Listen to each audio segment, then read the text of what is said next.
Hello, this is my Disease and Society Zika virus presentation. The Zika virus, the scientific nomenclature is Zika virus. It is a positive single-stranded RNA virus. It's enveloped with a icosahedral capsid around it. As you can see in the picture, it's circular. The transmission, it is mostly vector transmission, bites specifically from the Aedes aegypti mosquito. As you can see, it is very widespread. It's in all of the continents, and that makes it possible for Zika to travel worldwide. There's also direct contact. It can be transmitted through sexual contact, as well as blood transfusion, and from mother to fetus. The reservoirs of infection, it has been found in humans and monkeys, but antibodies have been found in sheep, goats, horses, cows, ducks, bats, orangutans, and carabaos, which I did not know what that was, so I looked it up. It's a kind of cow that, as you can see here, the man is riding on a chariot type thing behind his cow. The symptoms are rash, fever, muscle and joint pain, malaise, headache, and it's pretty mild for adults at least. It doesn't really affect them that much, and they say it lasts 2 to 7 days, but everything that I saw said that it lasted usually 3 to 4. So it's a pretty mild, infection if you get it when you're an adult. The onset is 3 to 14 days after infection. So, typically this is going to be from a mosquito bite, but it can also be sexual contact. Estimated 80% of the cases are asymptomatic, but just because it's asymptomatic, that the mosquito can still bite the person and get it into their salivary glands, and then that could, if that mosquito bites another person, it could potentially infect them as well. But the real issue is that it causes major birth defects. It causes many, many different birth defects, including microcephaly, limb contractures, high muscle tone, eye abnormalities, and hearing loss.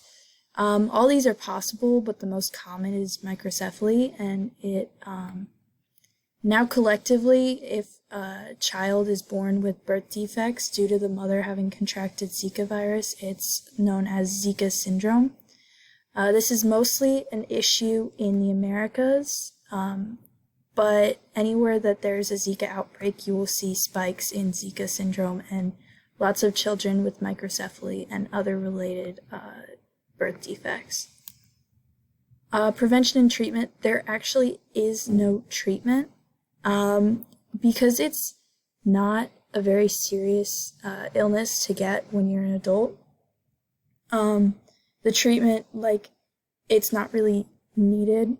It's and then if there's a birth defect, there's no way to treat that other than, quality of life. Prevention is just avoiding mosquitoes in general and practicing safe sex. But the mosquitoes, this is also why it spreads more in third world countries, because they have less ways to avoid this, especially in the Americas where it's jungle, there's lots of water, the mosquitoes are everywhere, and it's just very hard for everybody to avoid getting bit. So that's why it spreads really well in those areas.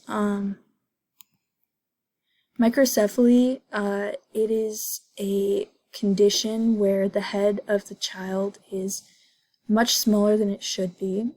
It's estimated up to 13% of women who contract Zika during the first trimester of pregnancy will have a child with microcephaly.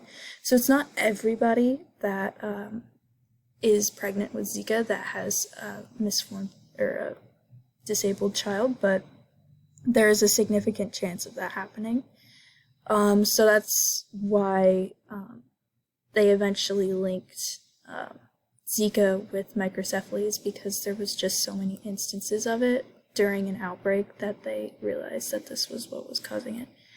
Some of the side effects of microcephaly include neurological impairments. They cannot live on their own. They will need caretakers all their life because they are neurologically impaired and cannot function like a normal person can. They have a small head. As you can see here, it is small. It can be caused by fetal alcohol syndrome. So a lot, before Zika, most common cases of microcephaly, it was mostly caused by fetal alcohol syndrome because it is caused by toxins or pathogens in the womb.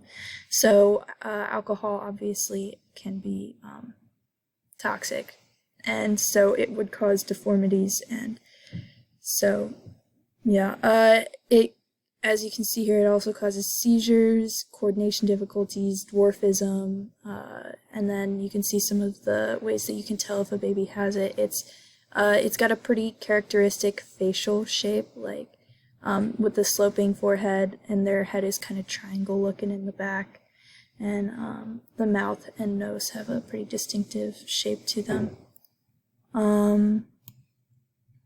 So this history, it was first isolated from a monkey in 1947 in Uganda. It was not found, it wasn't found in humans until 1952, also in Uganda.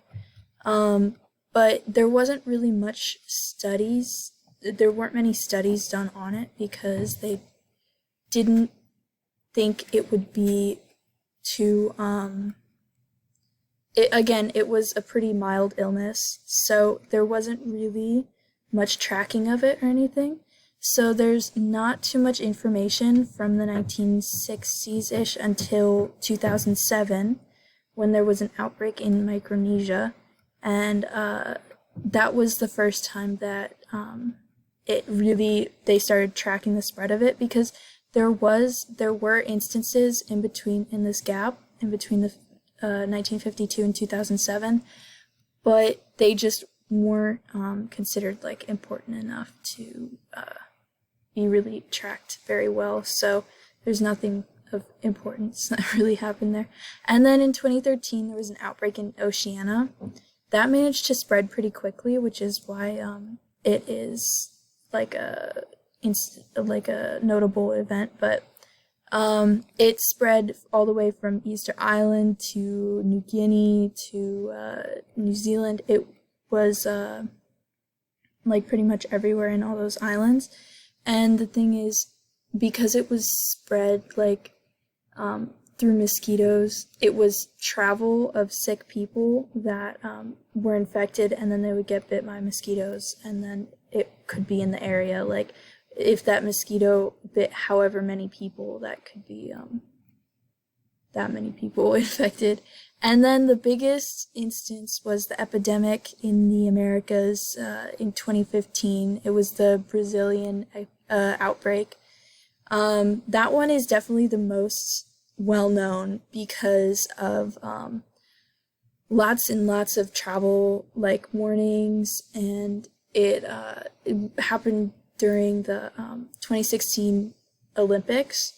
So it got a lot of publicity, and it got it kind of got Zika in it got Zika in the public's attention. So it began in Brazil, but it eventually spread to most of the Americas. It was a pretty big outbreak, which is why it's an epidemic. But travel warnings were issued. There were estimated 1.5 million cases in Brazil, and then there were 3,500 cases of microcephaly just in Brazil, which it's not a very common birth defect, so they knew something was wrong. And it was actually during this outbreak that they linked Zika to birth defects. And then that was whenever the 2016 Summer Olympics were hosted in Rio. So during the Olympics, uh, before the games, 200 bioethicists and public health specialists stated that nobody should go to the games in Brazil or that the games needed to be postponed or moved, and WHO issued a warning that the games would spread Zika internationally. They actually sent out like a whole international health crisis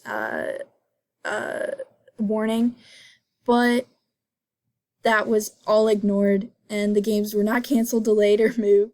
And there were warnings to avoid areas with lots of mosquitoes and to practice safe sex while you're at the games. A funny story that I came across is apparently, on average, because the Olympic Village is a party, it's known for its parties. Normally, condoms are distributed, however, not nearly as many as there were in Rio. They distributed 500,000 condoms in the Olympic Village because they were worried about Zika being spread amongst the athletes. Just a funny little. WHO has declared that Zika, while it's not a threat right now because there's not a current outbreak, it is a highly significant and long-term problem. Because if there is ever an outbreak, there will be many, many more children with disabilities, and the care and supporting these children is difficult. And so, yeah, and because the type of mosquito, the Aedes aegypti mosquito, is everywhere in the world, it does have the possibility to spread globally. So it is still an issue, and there could be another outbreak.